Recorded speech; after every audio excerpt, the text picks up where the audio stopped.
Em uma sexta-feira comum, Chris Harrington se encontra em um momento decisivo de sua vida, após uma negociação de alto nível que exigiu dias de trabalho intenso em Nova York. Quando ele chega ao Toby's Bar and Grill para relaxar, nunca imaginaria que sua noite tomaria um rumo inesperado. Durante o jantar, ele avista suas futuras cunhadas e logo começa a perceber que algo não está certo. Ao fazer uma ligação para sua noiva, Trish, ele descobre que ela não está no cassino, como ele acreditava, mas em Falmouth, com um antigo amigo da família.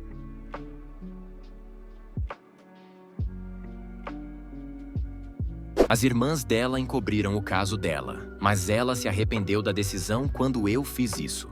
Na noite de sexta-feira, há apenas 3 dias, eu estacionei meu carro no estacionamento do Toby's Bar and Grill por volta das 19h30. O cansaço dos 2 últimos dias em Nova York pesava sobre mim, pois estava finalizando negociações com um banco internacional de destaque. A cidade agitada me deixou exausto, e a perspectiva de relaxar no Toby's foi um alívio bem-vindo. Quando o dia amanheceu, eu estava cheio de dúvidas, convencido de que fechar um acordo era um sonho distante. No entanto, à medida que a reunião de sexta-feira se desenrolava, era como se os obstáculos começassem a cair, um após o outro, como uma sequência de dominós, cada um caindo com facilidade e precisão surpreendentes. Quando o meio-dia chegou, apenas 2 pontos difíceis permaneciam. Decidimos que o melhor seria dar uma pausa e almoçar separadamente para clarear a mente. Eu fui a uma deli judaica próxima, que exalava o aroma reconfortante de pão recém-assado e carnes defumadas. Lá, me deliciei com um pastrame com queijo suíço no centeio, um sanduíche sublime, a cada mordida um equilíbrio perfeito de sabores que saboreei com total satisfação. Quando nos reunimos novamente às 13h30,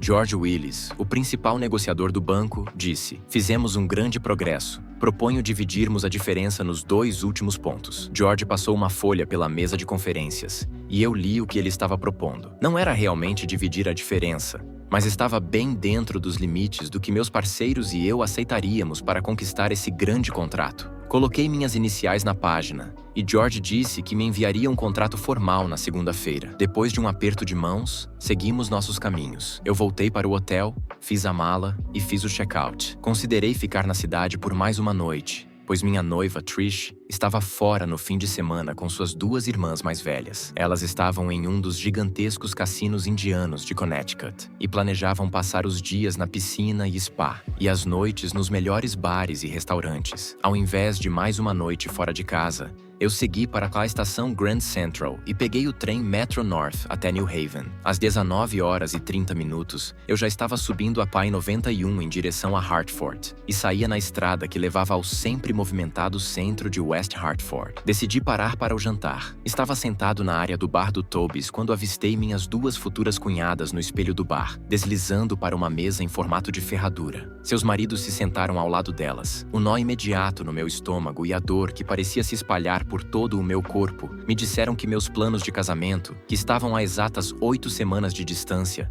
estavam em perigo. Minha cunhada deveria estar no cassino com a Trish. Após chamar a cona atenção do barman, disse a Michael: "Preciso sair por um tempo, prometo que volto." "Sem problema, Chris. Você se importa se eu colocar seu copo na prateleira e abrir esse espaço?" Michael perguntou, enquanto pegava meu copo. Assenti e saí do Toby's. Sentei no meu carro no fundo do estacionamento e comecei a planejar o que eu precisava fazer. Liguei para Trish, que atendeu. "Oi, amor, como está a cidade grande?" "Está igual como sempre. Terminamos uma negociação bem-sucedida e estou indo jantar. Eu queria que você estivesse aqui. Você é tão doce, Chris. Também sinto sua falta. Passamos o dia todo na piscina, tomando drinks. Já tenho um bom começo para meu bronzeado de noiva. Vou encontrar minhas irmãs para o jantar daqui a pouco." Trish e eu conversamos um pouco mais antes de trocar "eu te amo" e encerrar a chamada. Eu então verifiquei o app Find My Phone e digitei as informações de Trish. Não sabia onde ela estava, mas o celular dela estava em Falmouth, Massachusetts, no extremo oeste da península de Cape Cod. Droga, pensei. O amigo de longa data e vizinho de Trish, Nick Flaherty,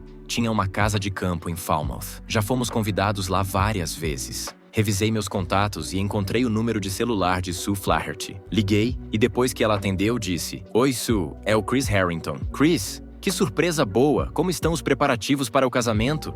Nick e eu mal podemos esperar para estar lá. Para ser honesto, não tenho certeza de como estão os planos. Sue riu e disse, essa é uma resposta bem masculina. Sue, perguntei, quais as chances do Nick viajar esse fim de semana? Que pergunta estranha. O Nick quase nunca viaja no fim de semana, mas ele está fora esse fim de semana. O que é isso, Sue? Ela perguntou com um tom preocupado. Antes de responder, me deixe perguntar algo. Você tem o app Find My Phone no seu celular? Sue soltou um suspiro involuntário e quase em um sussurro disse, não de novo. Um minuto depois, ela continuou. Ele deveria estar em Filadélfia, mas o rastreador mostra que ele está na casa de campo da família. Com um suspiro triste, eu disse, sinto muito, Sue. O Nick e a Trish estão juntos. Sue chorou em silêncio por vários minutos. Isso não é a primeira vez, admitiu ela. Vou ligar para o idiota e dizer para ele não voltar para casa. Posso pedir um favor, Sue? Quando ela não respondeu, continuei. A Trish não deve voltar até domingo à tarde. O mesmo vale para o Nick. Vamos adiar nossa confrontação até amanhã à noite. Enquanto isso,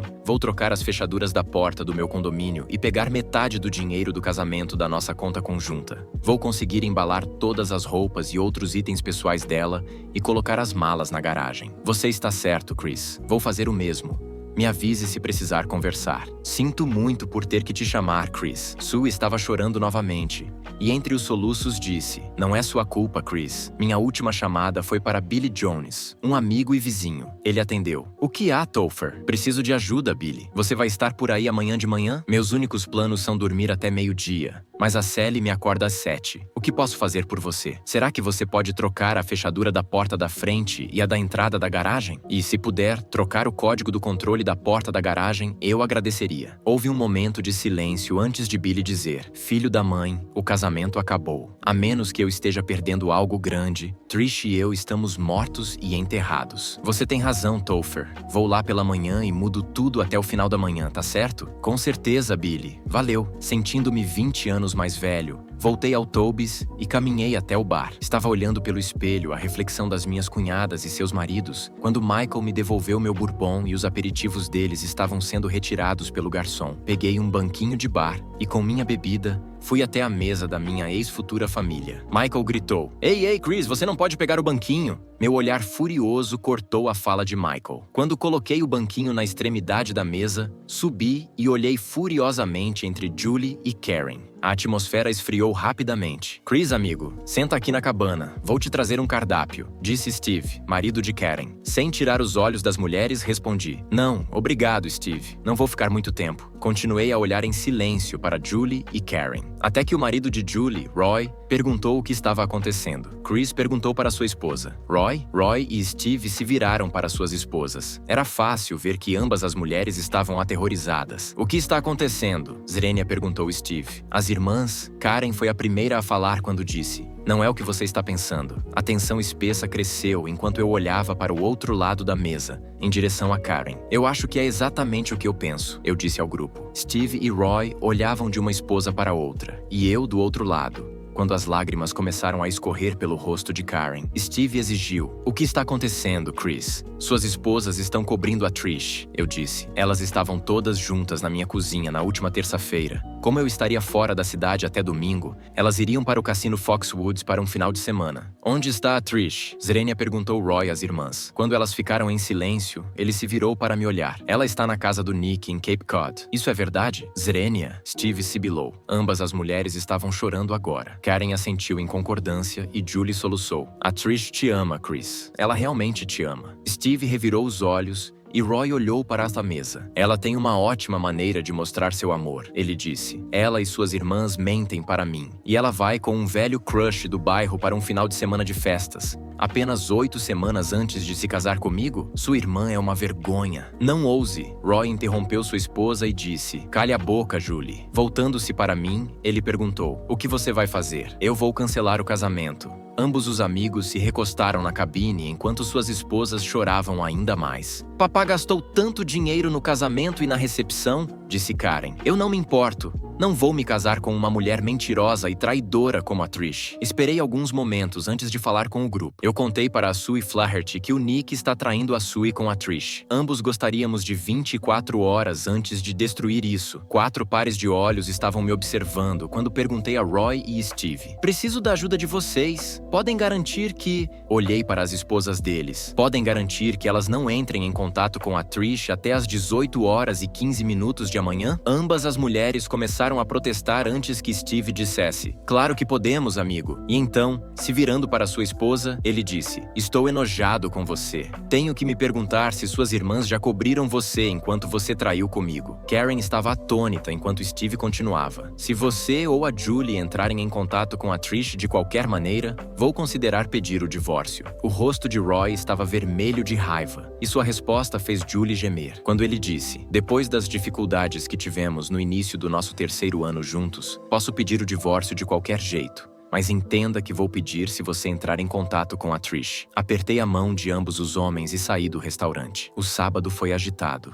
Demorei várias horas para remover as últimas evidências de Trish de nossa casa. Em vez de amontoar os sacos de lixo na garagem, aluguei um pequeno depósito e meu vizinho Billy me emprestou sua caminhonete. Foram necessárias 3 viagens para tirar todos os sacos da minha propriedade. A parte mais difícil do dia foi escrever um e-mail para nossos convidados do casamento. Trabalhei no e-mail em pedaços ao longo do dia. Ele dizia: assunto: atualização do casamento Harrington e Clark Carros. Amigos, atualmente estou a meio de um final de semana espetacular, apenas 8 semanas antes do meu casamento com Trish Clark. O final de semana foi espetacular porque descobri que a Trish passou o fim de semana na cama com outro homem. Trish e seu vizinho de longa data, Nick Flaherty, mentiram para mim e para a esposa de Nick, Sue, com a ajuda das irmãs de Trish, Karen e Julie. E com as mentiras delas, o casal passou o fim de semana em Cape Cod. Você pode se perguntar por que acho esse comportamento tão espetacular. A razão é simples. Eu não sou casado com a Trish. É muito mais fácil cancelar um casamento do que passar pela agonia de um divórcio. Este e-mail é meu aviso oficial de que estou cancelando o casamento com Trish Clark. Atenciosamente,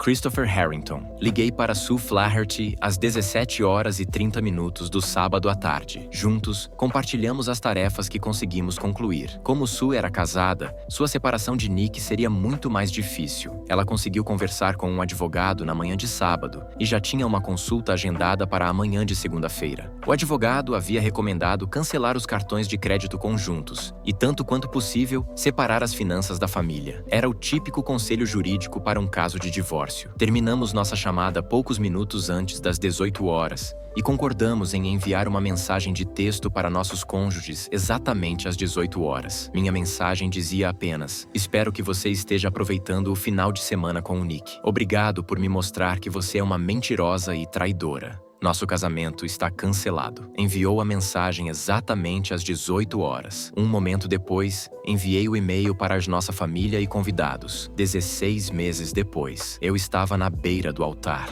Meu padrinho e os homens de honra estavam flanqueando à minha esquerda. As madrinhas e a dama de honra haviam desfilado pelo corredor central da igreja, cada uma mais deslumbrante que a última. Lágrimas caíam nos meus olhos enquanto eu olhava para o fundo da igreja. O pai de Trish estava em pé, orgulhoso, vestido com seu terno preto. Seus olhos, como os meus, e o olhar de todos os nossos convidados estavam fixos na mulher mais linda do mundo. Seu cabelo loiro estava estilizado e parecia perfeito sob o pequeno véu branco. Seus olhos azuis brilhavam e estavam cheios de amor, e seus lábios vermelhos me davam pensamentos perversos sobre nossa noite de núpcias. O vestido de noiva branco e justo ressaltava sua figura celestial sem fazer com que parecesse exagerado. Estava perfeito. Quando o Sr. Clark e minha noiva começaram a caminhar pelo corredor em direção a mim, senti um par de olhos cravando em mim. Olhei os convidados do meu lado da igreja antes de olhar para o lado da noiva. Foi quando vi Trish. Ela tinha lágrimas caindo por sua face. Vi ela silenciosamente dizer: